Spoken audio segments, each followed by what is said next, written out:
पूरे बचपन में। Oh my God. पता है क्यों? पापा देखने ही नहीं देते थे, हमेशा बोलते थे। Watching movies मतलब waste of time. लेकिन आज कहानी बिल्कुल बदल चुकी है। आज मैं एक मदर हूँ और मैं मेरी डॉटर को खुद बोलती हूँ, बेटा ये वाली मूवी देखो क्योंकि इससे आप इंग्लिश बोलना सीख सकते हो। जी हाँ, आप मूवीज से इंग्लिश बोलना सीख सकते हैं। वैसे तो मैं मानती हूँ कि भाई मूवीज एंटरटेनमेंट के लिए बनी है एंड 99% लोग एंटरटेनमेंट के लिए ही मूवी देखते हैं, बट 1% लोग ऐसे भी हैं जो मूवीज से डिफरेंट लैंग्वेजेस सीखते हैं और मैं उन 1% लोगों में आती हूँ और मैं चाहती हूँ कि आप भी उनमें हो ताकि आप भी एंटरटेनमेंट के साथ साथ इंग्लिश बोलना सीख लें। जी हाँ, मैं आपको कुछ अलग चीज़ बताने वाली हूँ। बाय द वे, आपसे बहुत लोगों ने बोला होगा कि मूवीज़ देख के आप इंग्लिश बोलना सीख सकते हैं, लेकिन आज मैं जो आपको दे रही हूँ वो ये है कि मैं आपको वो स्टेप्स दे रही हूँ जिन्हें फॉलो करके आप फन करते हुए, लाइक एंजॉय करते हुए इंग्लिश बोलना सीख सकते हैं।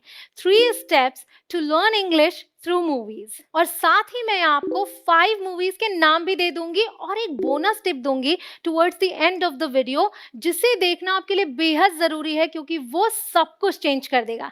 गाइस, जल्दी से करते हैं शुरुआत। My name is Kanchan, you are watching on English Connection. Let's begin. Now what do you get when you learn from movies? आप मूवीज से जब सीखने की कोशिश करते तब आपको क्या मिलता है? क्योंकि और भी तो तरीके हैं इंग्लिश सीखने के, जैसे आप ग्रामर के थ्रू इंग्लिश सीखते हैं या फिर आप बुक्स पढ़कर इंग्लिश सीखते हैं, राइट? तो चलिए कंपेयर करते हैं। बुक्स पढ़ना बहुत अच्छा होता है। मैं हमेशा बोलती हूँ कि आप बुक्स पढ़िए क्योंकि जितना ज़्यादा आप पढ़ेंगे आपके बोलने की हैबिट उतनी ज़्यादा बनती जाएगी। लेकिन जब आप बुक्स पढ़ रहे हैं तो जो वर्ड्स उसमें लिखे हुए हैं, जो आप बोल रहे हैं, आपको कौन बताएगा कि आप सही तरीके से बोल रहे हैं या नहीं? मतलब आपने कोई नया वर्ड देखा तो आपको जाके डिक्शनरी में चेक करना पड़ेगा कि इसकी राइट प्रोनाउंसिएशन क्या है। तो जब आप मूवीज देखते हैं तो आपका टाइम बचता है, आपको जाकर चेक नहीं करना पड़ता उसकी प्रोनाउंसिएशन, आपको पता है वो कैसे बोला जाता है। फॉर एग्जाम्पल, आपने बचपन में पढ़ा COW काउ, राइट? तो आपको ये समझ में आया कि अच्छा OW है तो आओ करके बोलते हैं। तो जब आप बुक पढ़ रहे हो तो आपको एक सेंटेंस मिलता है, देयर वॉज अ BOWL। तो अब आप इसे कैसे प्रोनाउंस करेंगे? आपके मन में तुरंत आएगा, अगर आओ करके बोलते हैं तो ये है बाउल, राइट? लेकिन सही प्रोनाउंसिएशन है बोल। तो बुक में आपको ये चीज नहीं मिला जो आपको मूवीज में मिलता है, मतलब आपकी लिसनिंग स्किल्स इंप्रूव होती हैं, प्लस आपको बिल्कुल सही प्रोनाउंसिएशन मिल गई तो आप वो प्रोनाउंसिएशन कभी गलत बोलेंगे ही नहीं और आपका टाइम बच गया, आपको चेक नहीं करना पड़ा डिक्शनरी में जाके। एक चीज ये। अब अगर हम बात करें ग्रामर की, तो ग्रामर में आप रूल्स सीखते हैं, बहुत सारी चीजें सीखते हैं, सेंटेंस फॉर्मेशन सीखते हैं, वो बहुत जरूरी है, वो भी होना चाहिए। लेकिन जो मॉडर्न फ्रेजेस, इडियम्स, एक्सप्रेशंस जो रोजमर्रा की जिंदगी में हम यूज करते हैं, वो आपको ग्रामर की बुक नहीं सिखाती, वो आपको मूवीज से ही मिलती हैं। जैसे मान लीजिए आपको बोलना है रुको, तो आप बोलते हो वेट, ठीक है? आपको एक नॉर्मल सा वर्ड पता है वेट, लेकिन आप बोल सकते हैं होल्ड ऑन और हैंग ऑन, ये आपको मूवीज में पता चलता है। किसी भी लैंग्वेज को बोलने का एक टोन होता है, द वे दे स्पीक, वो आपको मूवीज से बहुत अच्छे से समझ में आता है। कहाँ पर स्ट्रेस देना है, कैसे बोलना है, ये चीज बहुत जरूरी है जो आपको बुक्स में नहीं समझ में आती। एंड सबसे इम्पॉर्टेंट बात, you learn in context and situation. जो आप ऐसे कहीं सीख रहे हैं, कुछ पढ़ रहे हैं तो नहीं समझ में आता है, लेकिन मूवीज में बिल्कुल क्लियर होता है। जैसे कॉन्टेक्स्ट का मतलब ये हो गया कि मान लीजिए लड़ाई झगड़ा चल रहा है या फिर हंसी खुशी कोई बात कर रहा है, ये कॉन्टेक्स्ट है, आपको पता है कि सिचुएशन कैसी है। उसमें अगर वो कोई सेंटेंस बोलता है तो भले ही आपको उन वर्ड्स के मतलब नहीं पता है, लेकिन फिर भी आप उस सेंटेंस का मतलब निकाल पाते हैं क्योंकि आप कॉन्टेक्स्ट में उसे सीख रहे हैं। ये आपको मूवीज के अलावा कहीं नहीं मिलेगा। अब सबसे बड़ा सवाल ये है कि आप कौन सी मूवीज देखें। देखिए, ये समझकर मूवी देखना बहुत जरूरी है कि आप कौन सी मूवी देख रहे हैं। अगर आपको उसमें इंटरेस्ट नहीं है, आप इंटरेस्ट लूज कर देंगे, तो जहां आप एक मूवी से 50 चीजें सीखने वाले थे, वहां आप 2 चीजें भी नहीं सीखेंगे। जब इंटरेस्ट ही नहीं है, आप स्टोरी को फिनिश ही नहीं करेंगे। और मूवीज चलती हैं स्टोरी के बेसिस पे, राइट? तो गाइस, मूवी हमेशा अपने इंटरेस्ट के अकॉर्डिंग चूज करें। देयर आर मेनी जॉनरास, जैसे कि रोमांटिक मूवीज हैं। अगर आपको रोमांटिक रोमांटिक मूवीज़ पसंद है तो आप रोमांटिक मूवी पिक करेंगे, राइट? अगर आपको कॉमेडी मूवीज़ पसंद है तो आप कॉमेडी पिक करेंगे। इसी तरीके से एक होता है रोम-कॉम मतलब रोमांटिक कॉमेडी, एक होता है साइंस फिक्शन जिसे हम साइ-फाई बोलते हैं, एक होता है documentary that is based on real case studies, एक और होता है mockumentary that is a fictional documentary. उसके अलावा बायोग्राफी होता है जो किसी के जीवन पर बनाया जाता है, ट्रू स्टोरी बेस्ड होता है। और उसके अलावा हॉरर मूवीज़ हैं। हॉरर मूवीज़ से वैसे आपको पसंद है या नहीं मुझे बताइएगा। मुझे पसंद है, हालाँकि मुझे डर भी लगता है। कमेंट सेक्शन में मुझे ज़रूर बताइएगा। उसके अलावा थ्रिलर है या फिर एक्शन मूवीज़ हैं, तो आप अपने टेस्ट के अकॉर्डिंग, अपने इंटरेस्ट के अकॉर्डिंग चूज़ करें। वैसे इन जॉनराज़ में से आपका फ़ेवरेट जॉनरा कौन-सा है मूवी का? मुझे कमेंट्स में लिख कर बताइए। मुझे तो थ्रिलर पसंद है। अब मैं आपको बताती हूँ वो 3 मैजिकल स्टेप्स जिन्हें फ़ॉलो करके आप मूवी देखते-देखते इंग्लिश बोलना सीख सकते हैं। सो गाइस पहला स्टेप जो आपको बहुत ज़्यादा पसंद आएगा वो है एन्जॉय द मूवी। स्टडी आप एन्जॉय कीजिए। आप फन के लिए मूवी देखते हैं, एंटरटेनमेंट के लिए देखते हैं, राइट? तो आप केवल और केवल मूवी को प्ले कीजिए और एन्जॉय कीजिए।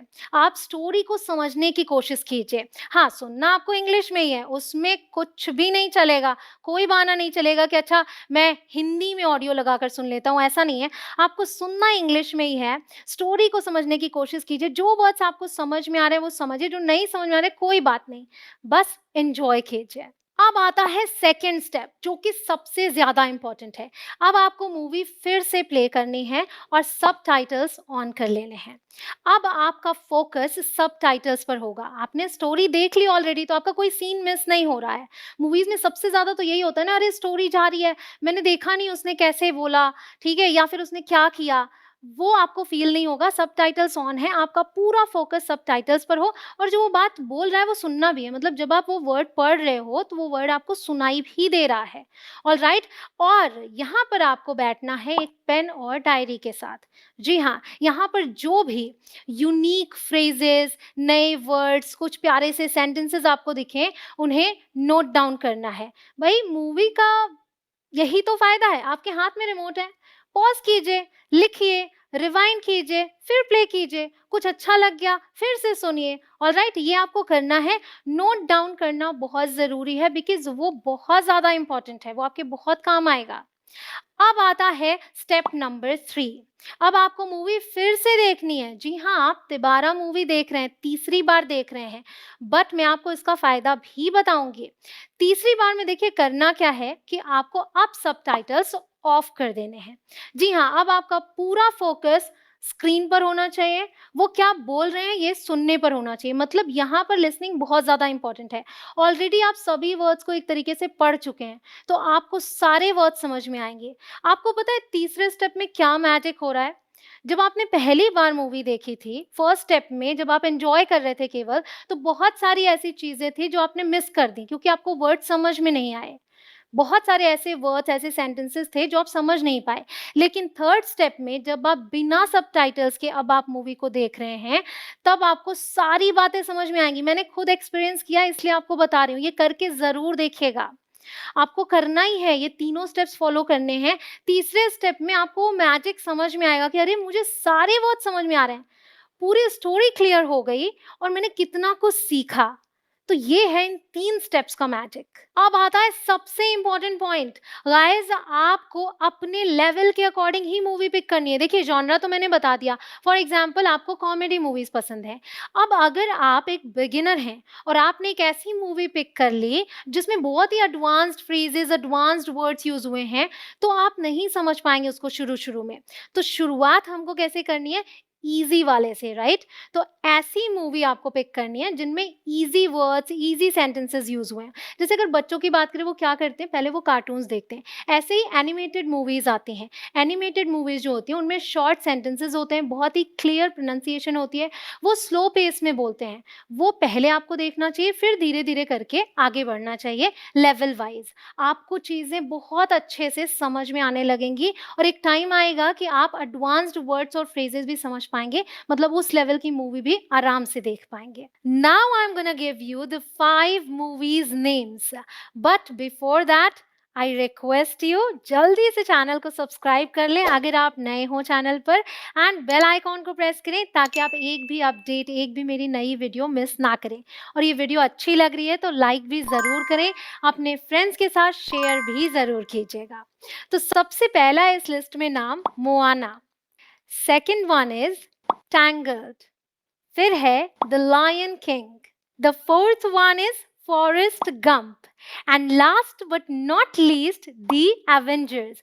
गाइस ये सभी मूवीज मैंने देखी हैं और इसीलिए मैं आपको बता रही हूँ कि इन सभी मूवीज को जब आप देखेंगे तो आपकी इंग्लिश बहुत बहुत बहुत ज़्यादा इंप्रूव होगी। वैसे इनकी लिंक्स मैंने डिस्क्रिप्शन से, पहले मैं आपको बता दूं कि मेरा एप्लीकेशन भी है इंग्लिश कनेक्शन नाम से, जिसे आप प्ले स्टोर से इंस्टॉल कर सकते हैं। वहाँ कोर्सेज अवेलेबल हैं, अभी डिस्काउंट्स चल रहे हैं तो जल्दी से एनरोल करें कोर्सेज में। सो गाइस जो बोनस टिप है वो ये है कि जो स्टेप 2 में आप डायरी और पेन लेकर बैठे थे, आपने कुछ चीज़ें नोट डाउन की, राइट, उन्हें आपको जब आप सारे स्टेप्स फॉलो कर लें तो उसे उठाना है। उनमें जो वर्ड्स आपने लिखे, जो फ्रेजेस लिखे, जो यूनिक सेंटेंसेस लिखे थे, उन्हें पढ़ना है, बोल बोल कर पढ़ना है। और अब ये दिमाग में रख लेना है कि मैं कोशिश कर रहा हूँ कि जब भी कॉन्वर्सेशन होगी किसी के भी साथ, अभी आज ही हो जाए तो और अच्छी बात है, उसमें मुझे इन वर्ड्स, इन फ्रेजेस, इन सेंटेंसेस को यूज़ करना है।